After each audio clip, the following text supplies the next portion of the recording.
Everyone seems to be talking about NDAs these days. Let's talk about what a non disclosure agreement is, why companies use them in the RPG space, whether you should sign one or not, what to look for in the language of an NDA. Today in Success in RPGs, we're talking about non disclosure agreements.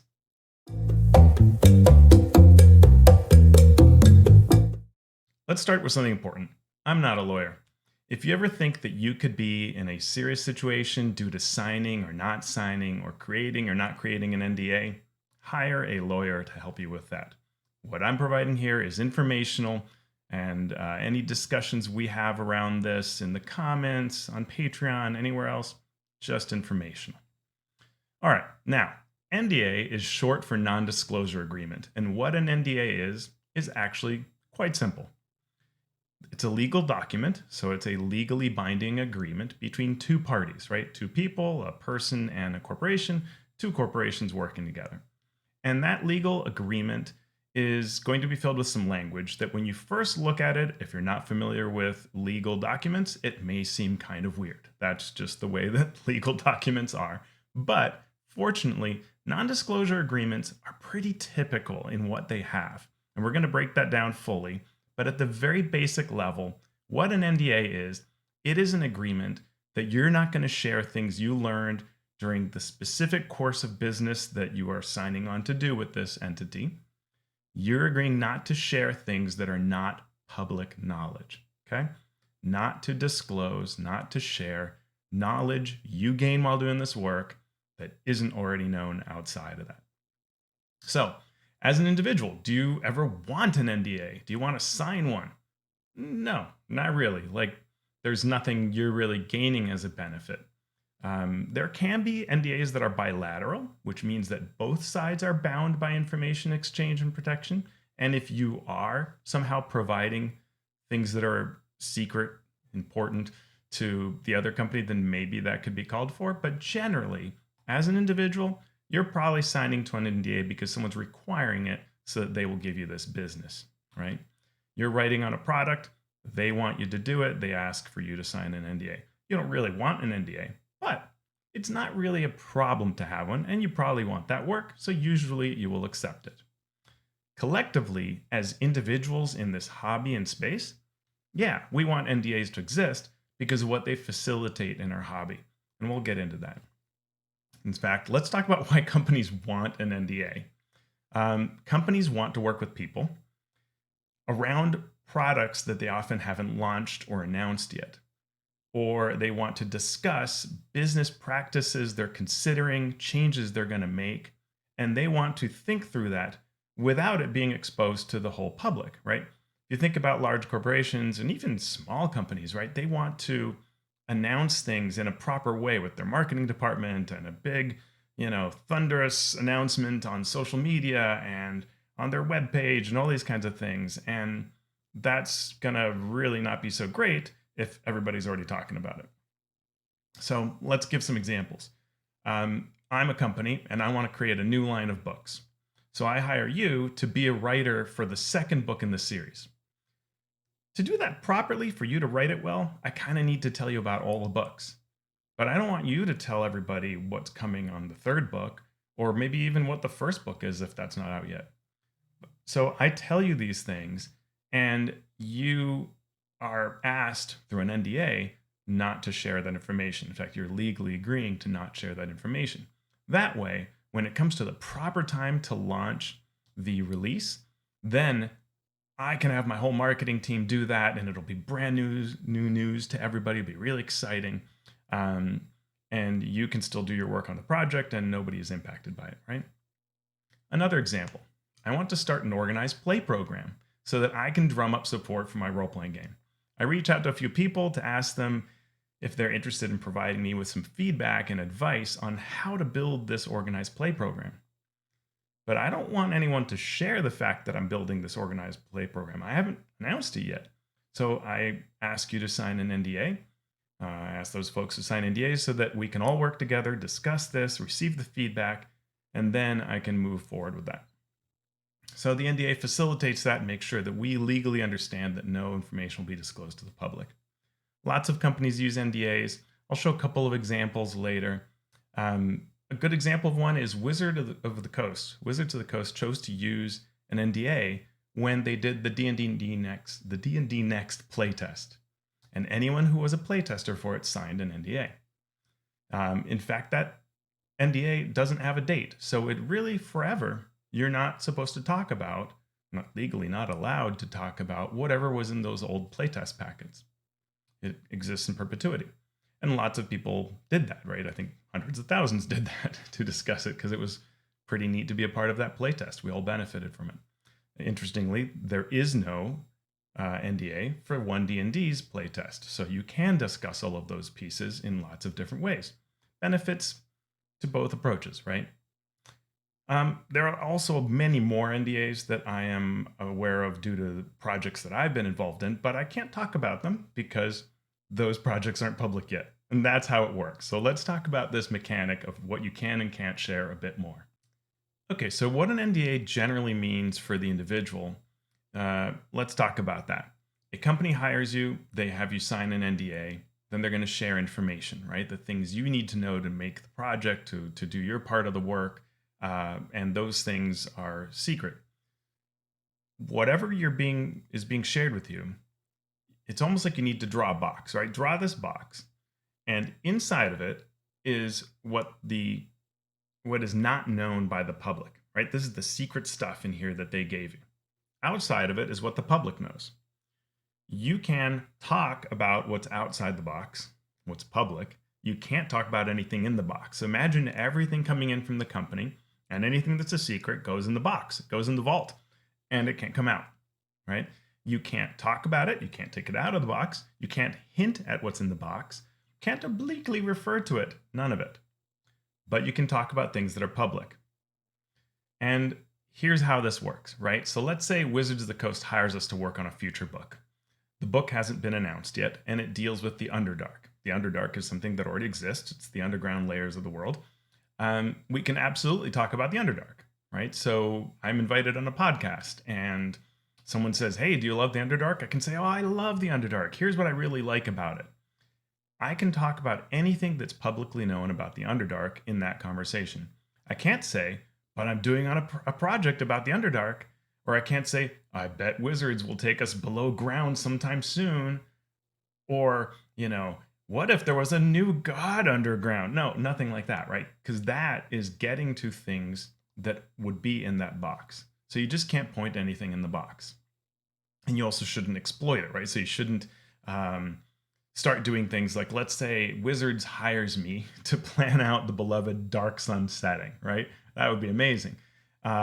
If I'm on a podcast talking about my favorite settings, I can totally talk about why I love Dark Sun. I've done that many times before. It's a very normal thing to do, totally legitimate. What I can't do is say, hey, I'm working on Dark Sun, or discuss the things that I'm creating in some way that wouldn't be already publicly available, right?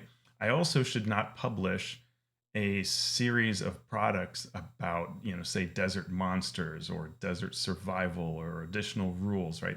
That would be competitive with that area. We'll get into actual competitive language a bit further, but that would be improper at best, right? And it would be a use of that NDA knowledge and a type of disclosure would be problematic.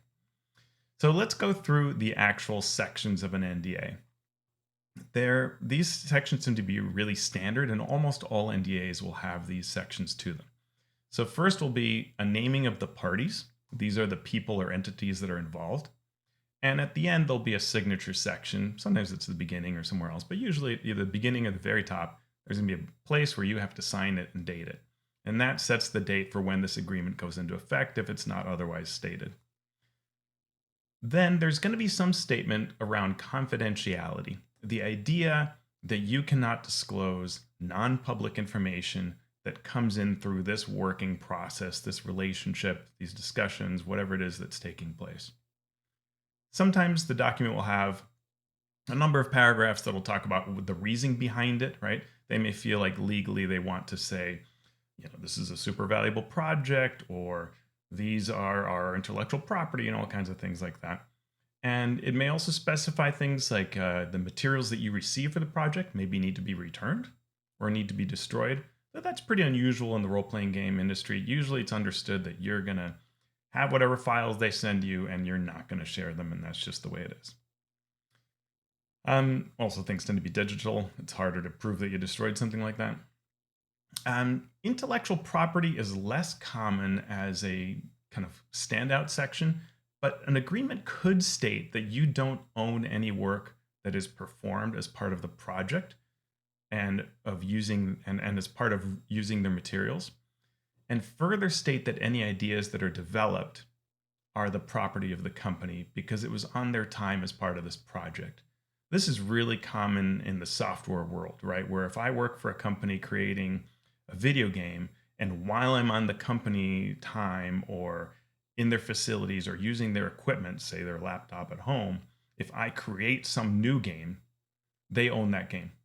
And that sounds weird, but it's the idea that you can't use their stuff, any of it, their time, their resources, any of it to create something. That would become theirs. So sometimes there can be language like that. And it's often not a problem, but if you are someone who, say, you're a software engineer and you work on character builders, and somebody asks for you to come in with an NDA and provide opinions on something about their characters, maybe like how they make character sheets, and you were to do that, but if it had a non-compete, intellectual property section, you might want to say, hey, look, my business is character builders. You don't own anything that I happen to be working on, right? So we need to strike this clause or have a written understanding that you know the work that I do and that I'm not basing it off of this, right? So again, consult lawyers. I'm not a legal expert, but be aware of that if there's an intellectual property clause, be sure that that is reasonable given the type of work you're doing, the type of work you're liable to or likely to do. Damages. A damages section will state that revealing confidential information to the public could be damaging to the company, right? That's the whole point of the NDA. I am hiring you to do work on my 3-part book series. That if you were to disclose that, it could possibly really ruin my marketing push for those things. And that could be damaging, and I could be entitled to compensation for damages. This is a reasonable thing for most companies to state. They may also say that they consider it theft of intellectual property if you share certain information out there, right? For example, if you share, someone hires you to create, the spy class, and then they decide, we're not going to use the spy class, make instead a negotiator class. And later you share that spy class, they could say, hey, that spy class, we own that, you shared it, now we can't develop it in the future if we want to. That's a big problem. We're suing you. Jurisdiction is a section that will name the location in the world, or in the US, it'd be the state, or in other countries, it might be the province, where the court should be based to settle any legal disagreement around this, any lawsuits. It's generally going to be where the company operates and a place that's favorable to the company. It would require you to travel there if you broke the rules. They may also say that you have to cover any legal fees, and that might sound wild when we're an individual, but if you're a company, think about the fact that someone just ruined your whole marketing push or really misinterpreted everything that you'd shared with them, and now you are suffering because of it. But if you sue them, you can't afford these legal fees, even if you know you'd win, right? Some RPG products, the legal fees will be more than the RPG product. So there's no teeth to an NDA unless you can say, hey, you'll have to cover my legal fees too. Now you really don't want to break that NDA, right? And it becomes more reasonable for me to give you an NDA when I'm a small company. So that's why jurisdiction, legal fees, why that might be present. Sometimes you'll see something about severability, language that says that if one part of this agreement is stricken by a court for some reason, the rest of the document still stands. It's very standard. Don't be worried about seeing severability or something along these lines. Some NDAs will have a term or duration to them that states when the agreement ends. It might say you can discuss, that the NDA ends 2 years after the signature date. But some agreements don't have an end date, or the end date may be as long as we're creating this product or something like that. So you just, you know, you have to be okay with that. Look for whether there's an end date, be aware of it. You could mark it on your calendar if you want. Um, though in general, I honestly tend to treat all NDAs as if they don't have an end date. It's just better. I don't know that any company really wants me to ever go back and dig up dirt. You know, I'd rather discuss things that are publicly known or that someone has shared with me where it's not through my working agreement. Someone has come to me and told me something that I feel is reliable. Um, so let's just take a quick look at two examples of what NDAs look like. And these will be examples that you can use, you can find yourself. So Modifius, for example, I just searched for like RPG NDAs, something like that. And I came up with this Modifius webpage, which has a non-disclosure agreement for playtesting. So they'd love to have you playtest their products, and you have to fill out a form. And it's all very reasonable here. They tell you, you know, who they are. So they declare their entity. They don't know who you are yet, but you'll fill out a form.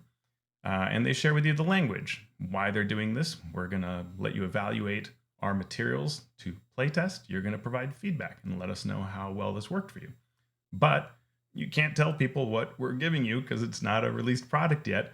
You know, you're going to playtest. You're going to come back and tell us what you think. You can't be sharing it. And then they give you, you know, various explanations of this, like you can't share works in progress or photos or anything like that. They say that the courts in the United Kingdom would settle any legal dispute, that if any part of this agreement falls apart, the rest of it stands, and it lasts for as long as the publisher's product remains on sale. And then you can go to the form to fill it out. So that's one example, all very reasonable. Here's another example via the Wayback Machine of something publicly available, the Wizards of the Coast D&D Next playtest agreement. And here it has, you know, a bunch of information. You know, if you want to be a D&D Next playtester, you have to do this.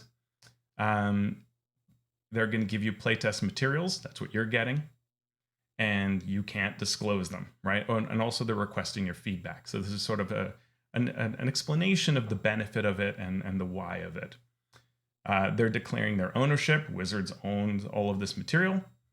You are agreeing that it's all confidential. And that's kind of it. And there is no end date to this. So if you play tested D&D Next, you know, technically you cannot discuss any of that. It could be that there's some overall legal understanding of how long NDAs last. I don't know. I didn't research that. Again, I prefer to just generally not talk about things that have expired. But there you go. So those are two examples of NDAs that you can easily go and look at and feel. The other thing is, if you're a company and you know are looking up NDAs, you can find forms out there, people who provide ready to use NDAs that you can give to employees or freelancers, contractors. What is a non-compete? This is something important to also discuss because every now and then you will see an NDA that has a non-compete clause. And I generally feel those should be a separate document, but there may be some non-compete wording, and that is something to consider carefully. Again, I'm not a lawyer, but a non-compete is an agreement that you're not going to engage in work or practices that could compete with the company that gave you this agreement. And that can be tricky. For example, if a company has you write a sci-fi RPG and they write a non-compete because they don't want you to go around and immediately after creating their sci-fi RPG, go and create your own sci-fi RPG or help a competitor create a sci-fi RPG, that might sound kind of reasonable. And you might go like, okay, sure, I'll sign that. And you might especially do that if you think to yourself, you know, I never work on sci-fi, that's fine. But what if that company goes and decides to create a fantasy RPG and says that you're creating a competitive fantasy RPG product? That could be a problem. Now, again, in our hobby, these are generally not concerns, but it's worth thinking about and worth having a conversation about, right? Could this non-compete be problematic to you now, down the road, 2 years from now, whatever the length of this is? I also would not do a non-compete that doesn't have an end date. So if this NDA document doesn't have an end date and has a non-compete clause, that's probably something you want to talk to a lawyer about, or at least talk to the country about and say, hey, can we strike this because this doesn't feel right? So I'm just saying non-compete, look at if there's any wording like that that is about you're not being able to compete, that's a warning. Go have that looked at by somebody with legal, who is an actual lawyer, and address that. Don't give up your ability to do regular work for a short-term project, for sure. Now, I want to go back and say NDAs, as consumers and creators, we want them. They allow for good discussion, they allow for good work arrangements, they make it easier for companies to hire freelancers, to hire staff, to feel good about sharing information, coming up with solutions.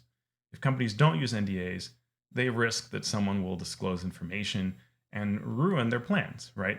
For example, let's hypothetically say Wizards of the Coast wanted to discuss some changes to how the open gaming license would work for larger publishers. And they think to themselves, hey, it'd be great. Let's get a bunch of people together who, have like big Kickstarters and big sales, and let's talk to them about our plans to change the open gaming license and see what they think. That way we can just have a calm discussion, think through things, have some back and forth, and, before we ever release our information to the public. Well, if someone were to disclose that, maybe even before they sign an NDA, and cause a whole bunch of public backlash, that's kind of a problem, right? So it may prevent that discussion from properly taking place, because the company may then have to, as they did today in this hypothetical scenario, disclose what their plans are to try to quiet down public discontent about what may not be a thing where there should be public discontent. Or maybe there should be. We don't know, right? Because we don't know. We're not in the NDA box. And if we were in the NDA box, we wouldn't be able to talk about it.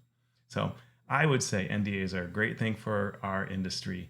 We should be totally fine with companies use them. If you are a company or if you work with others, you should consider using them. And let's end with good practices. Sometimes you will be on a project and there is no NDA, right? You can legally disclose information about the product. Up to a point. If you're damaging a company reputation or product line or whatever, that has its own legal implications. Again, I'm not a lawyer, but it's also just terrible form, right? Like if someone were to give me that job to write Dark Sun and I start creating desert supplements before that gets announced, like that looks bad. Like why would you want to work with me in the future, right? If someone reaches out to me and says, hey, I would like to have a conversation with you about something, would you be willing to sign this NDA? I would treat that conversation as an NDA, because I want more people to reach out to me like that, right? And have those kinds of discussions. So it's poor form to then go and blow that up, right? Your actions matter. If you behave poorly, companies won't want to work with you, right? If you disclose things or hint at things obliquely, that's problematic. That's different than saying that, hey, when there are problems in the industry, you shouldn't call companies on it. You should absolutely take companies to task when they do bad things. But NDAs is generally not a problem area. It's usually a good area of how our things work in our hobby. So I hope this conversation was useful. If you have any questions, you can leave comments down below. You can find me on Mastodon. You can find me on Patreon. And I'll see you next time on Success in RPGs.